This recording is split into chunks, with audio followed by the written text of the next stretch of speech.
Today, we're diving into the world of fitness apps once again to review Chrissy Cella's EvolveYou app. Before you hit download, I'm going to tell you everything you need to know about the app, the programs I tried, my results, as well as strengths and weaknesses of the app. Whether you're a beginner and want some help getting started, or you've been lifting for a while and you want a challenge, I will let you know who I think this app is best for. The big question I'll be answering throughout this video is whether or not I think this app is worth the money. The short answer, it depends. For the long answer, you'll have to stick around for the rest of the video. This is fully unsponsored, non-affiliate, and my honest opinion. Hello and welcome back to my channel. If you're new here, hi, my name is Cadence and I am so happy to have you. Let's do a quick intro about the app. There are currently, as of the time of filming, 7 trainers on this app and 6 different workout styles: yoga, bar, HIIT, strength, cardio, and conditioning. So compared to a lot of other fitness apps I've used that only have one trainer or one main workout style, there's tons of stuff available on EvolveYou. I was using this app for about 3 months and I did 2 programs. I did the Strong Lower Body by Chrissy Cella, as well as the New Year's Kickstart 4-week program. The Kickstart program had a shape and a build option, and I opted for shape because I knew that my goals this year were going to be around fat loss.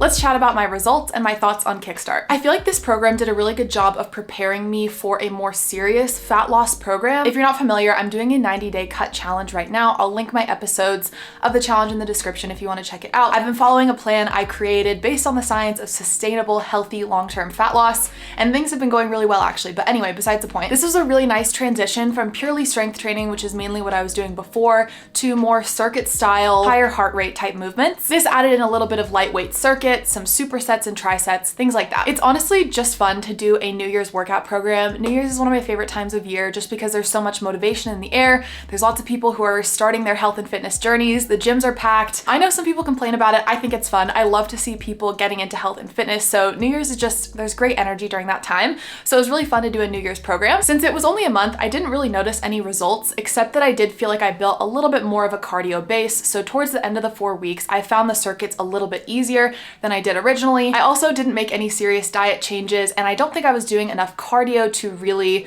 lose a lot of fat within that time. I believe this program was 4 to 5 days of strength training with some short circuits / trisets at the end that got your heart rate up a little. This program had 4 to 6 reps more per set than what I was doing before, so I was going up in the 12 to 14, 15, even 16 range for some of these sets, which was really different for me. I found myself getting really sore, really tired. So if you are feeling like you're plateauing with your lifting, I highly recommend switching up your rep ranges. So either decreasing your weight and increasing your reps, or vice versa, decreasing your reps and increasing your weight. The rest was minimal in most of these workouts. Like, I have a note written down that there was 1 minute of rest between a circuit, which is absolutely criminal. That is so short, but I loved it because it did push me to get my heart rate up. I really loved this challenge and I wish it was available as its own program. After those 4 weeks, the challenge totally disappeared from the app, and I don't think we'll see another Kickstart challenge until next New Year's.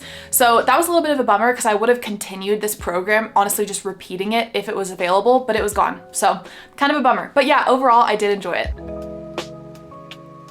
Let's talk about my results and thoughts on the Strong Lower Body program, which is what I did for the remainder of my EvolveYou subscription. I did this program for around 2 months, so that is enough time to start seeing some results, at least in my opinion and experience. But because I did not have my nutrition on track and I wasn't really eating a ton of protein and really prioritizing it, I did not see a lot of physical results, although I did see myself being able to lift more and more weight and seeing some increases in my strength. So that was really cool. Nutrition is a huge part of building muscle, so that's totally on me and not at all the app's fault. But keep that in mind. If you're doing a muscle building program, it is so important to prioritize protein. For me, that usually means adding some protein bars or protein shakes, because as a vegetarian who hates a lot of protein substitutes, I find it hard to get my daily protein in. I did feel like my cardio was really lacking during this time, so I tried to throw in some extra HIIT workouts or, quick jogs or some sprints, things like that, a little bit of time on the bike at the end of my workouts when I was able to, but these workouts were pretty full on their own, so I often didn't have time for that,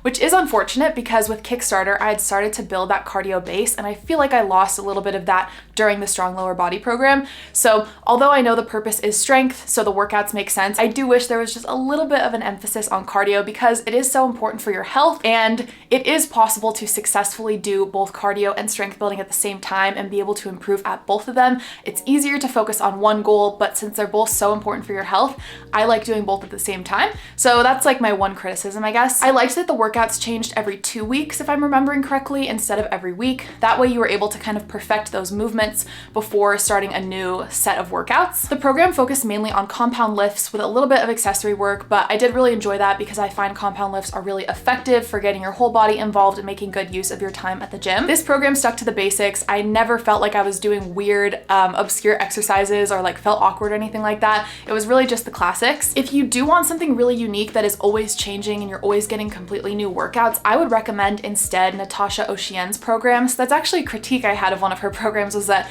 they were changing up so much I felt like I could never master or progress in any of the exercises. So the opposite is true with this program. You were doing a lot of the same things over and over, which can get a little bit boring, but it is really helpful if you want to progress and increase your strength to be able to track and improve that progressive overload, aka increasing your reps, your weight, or reducing your rest time each and every week. Overall, I really liked the split and I enjoyed the workouts, but it wasn't helping with fat loss, of course, because it is not a fat loss program. So towards the end of this program, I knew that I needed to switch things up if I wanted to reach my goals of fat loss and improving my cardio.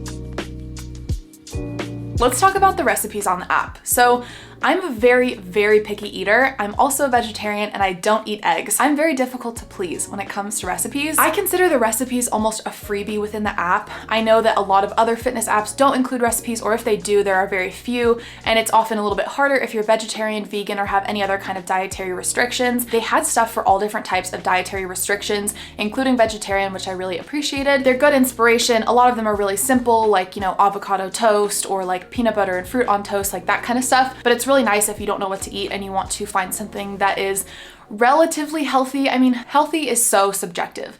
It really depends on your goals and your dietary restrictions and what you like and dislike, but I would say the recipes were generally healthy because they included a lot of less processed or unprocessed foods. One thing I liked is that when you're searching, you can filter by your dietary restrictions or needs and only see the stuff that would apply to you. Considering that many of these other competitor fitness apps are the same or a similar price and don't have any recipes, like for example, the Whitney Simmons Alive app or any of Natasha Ocean's programs don't have like free recipes on them, it's pretty nice to have this as a bonus. But honestly, I would not purchase the app solely for the recipes. There's not quite enough, at least for my preferences and restrictions, there's not quite enough variety. It's not a cookbook, like let's be clear, it's not a cookbook or anything like that. But as a nice added bonus, I really love it and appreciate it, and it was good to have some inspiration.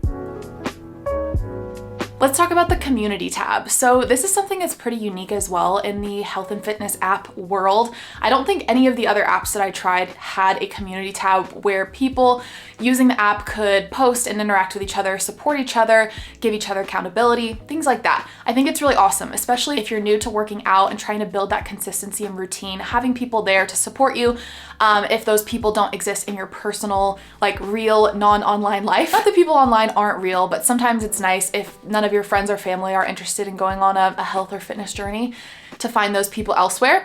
But because I'm already quite consistent and I've built up that habit, I didn't use the community tab myself personally. I did notice one like point of feedback. It almost looked like it was a help desk type thing because so many people would ask questions in the community tab about the app, like, oh, is this in like reps per side or total reps, or like questions like that, you know, complaints about bugs, functionality, and then support team members would reply to those. So I wish it was a little bit more separated because those questions would kind of like flood my feed. I do love the idea of it, even though it wasn't super applicable to me personally.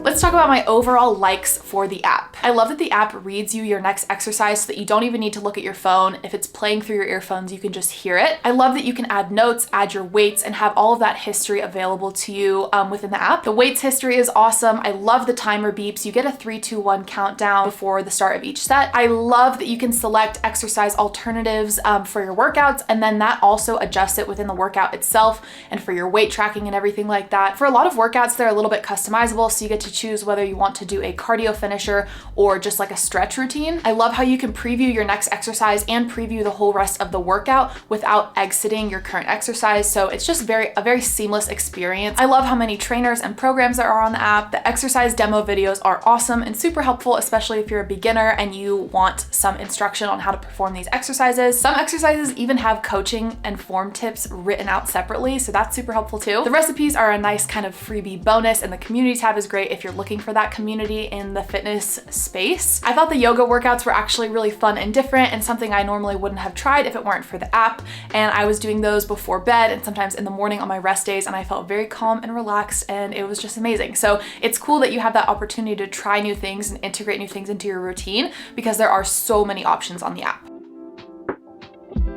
Now let's get into my dislikes or some of my wish list items that I would love to see on the app in the future. The biggest thing, honestly, is that the timer beeps do not sound if you leave the app. So if I leave the app during my rest period to go on Instagram or something, then the 3, 2, 1 countdown of the timer will not sound unless you have the EvolveYou app actually open. So I actually didn't even know this was an option until I had this with the Whitney Simmons Alive app, and now I'm addicted. I love having the timer sound no matter where you are on your phone. That way you can go do other stuff during your rest period and not worry about taking too long of a rest. So I do wish they would add that functionality. There were a couple of other issues with sound. I couldn't get the background music to work on my yoga flow. Audio on videos will not play unless your phone is on non-silent mode, which is kind of weird. I also wish that they had an Apple Watch integration. I absolutely loved the Alive app Apple Watch integration, so it would be cool to have something similar. A weird random thing is that it only lets you have a workout within your weekly planner once per week. So for example,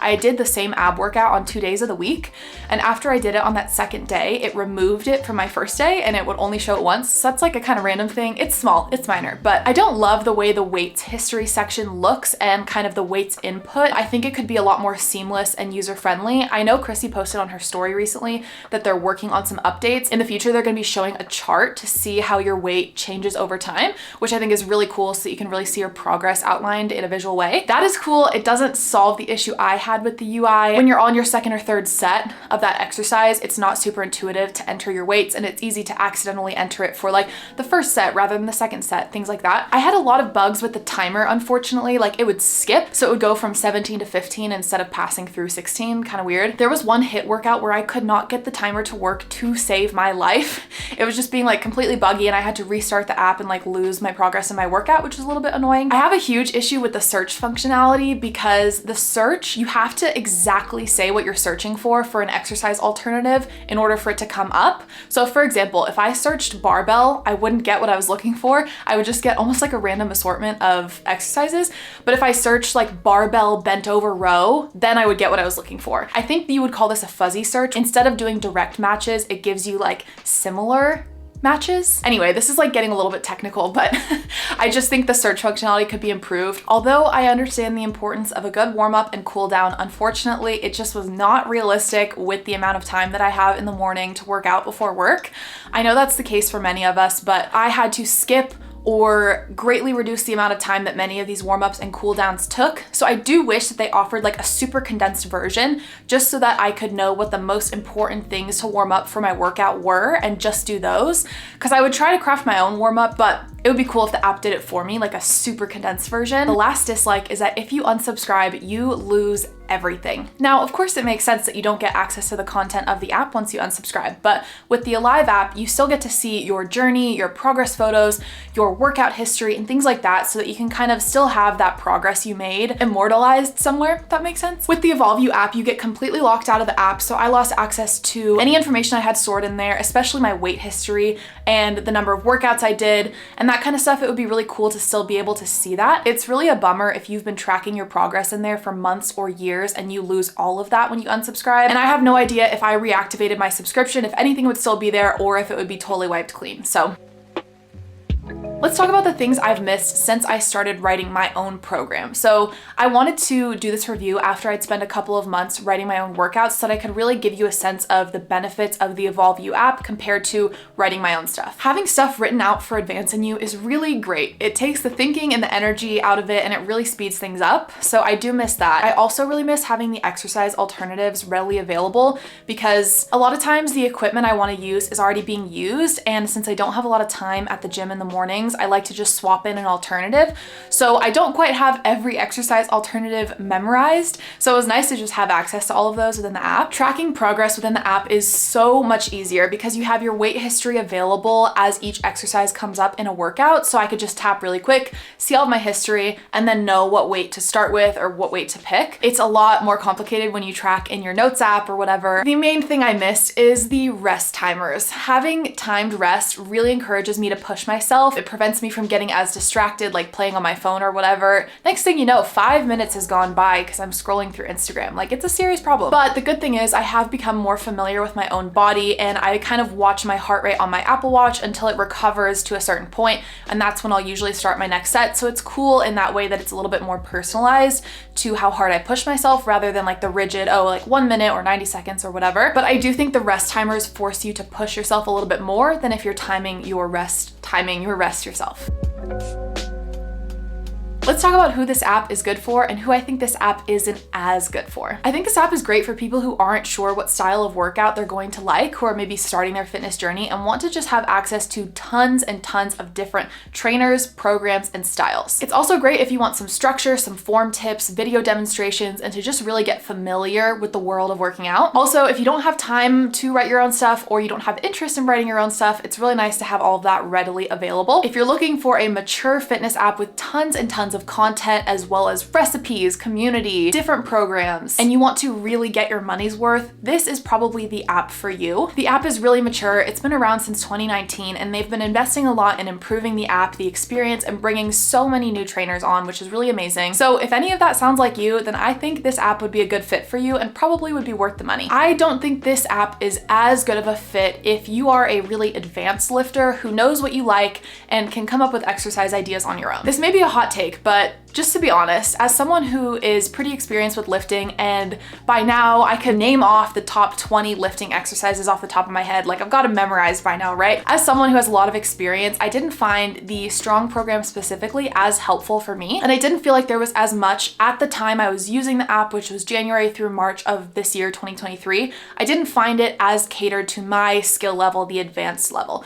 Now, I do have to say, any fitness program, in my opinion, is as hard as you make it. You can choose whether to push yourself harder or not.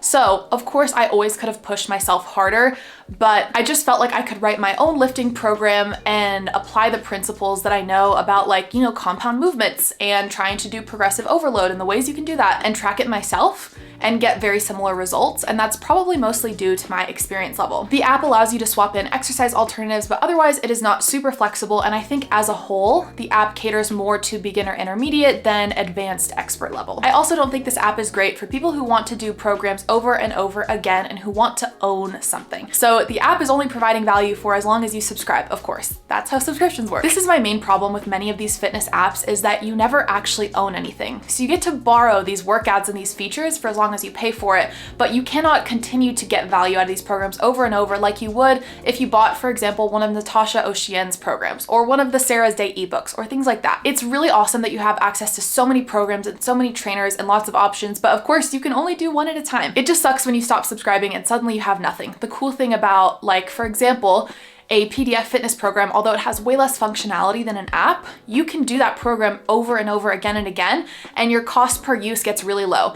Whereas you have pretty much a static cost per use when you have to pay for a monthly subscription. If those things sound like you, this app probably isn't a great fit for you and may not be worth the money. Last but not least, let's talk about why I unsubscribed. If you've watched several of my app reviews by this point, you're probably like, girl, every time you review an app, you say you're going to quit and write your own program, and then you keep coming back here and you keep reviewing programs. But I promise this time I actually have. It's been 2 months. I actually have been writing my own program. I just felt like the programs available at the time on the EvolveYou app, this was, by the way, back in March. So since then they have new trainers and they have new programs. They've got the Power Strong. They've got a couple new trainers as of the last few weeks. But at the time when I was choosing whether to continue my subscription, I didn't feel like there was anything catered exactly to my goals, which are to maintain muscle while losing fat and building up my cardio ability. Because there wasn't anything that exactly fit my needs, and because I feel pretty confident in my ability to write my own workouts to motivate myself, to track my own weights and my own progress. I just didn't want to continue paying for the subscription because at that point, there wasn't as much value to the app. If I was writing my own program and just using the weight tracker and rest timer, like that doesn't really make sense financially. I could definitely see myself coming back to this app in the future. I'm excited to see how they grow and they grow their team of trainers. In the future, if I want to stop writing my own workouts and just have it all right there for me and really simplify my routine, I think I would love to go back to the app. The program I've been writing for myself is very, very different from anything I've seen on EvolveYou and honestly anything I've seen from any other fitness app. It's very specific to a couple of goals, and I've been honestly seeing insane results, you guys. I'm so excited to share my full journey in the next, like, gosh, it's gonna be like a month or two from now. I'm gonna be able to share my like before and afters and all that. I'm super excited. But yeah, I've been seeing really, really great results and really happy with what I'm doing. And there just wasn't anything exactly catered to those goals available on the app. But it's important to remember this app comes with, I believe, either a 7 or a 14-day trial. So it's always worth giving it a shot. Remember to cancel before the last day of the trial if you don't want to be charged for it. But yeah, you can try it out risk-free to see if you like it. This is a fantastic app that has helped so many people get into health and fitness, which I love. I hope this video answered your questions. If you have any more questions, be sure to leave a comment down below and let me know. I would be happy to answer honestly. Thank you so much for watching. If you found this video helpful, the best way to support my channel is to give this video a like if you enjoyed it and hit subscribe if you'd like to see more from me. Make sure to check out my 90-day fat loss challenge episodes. I will link them in the description down below to follow along with my journey about how I am losing fat in a sustainable, science-based way.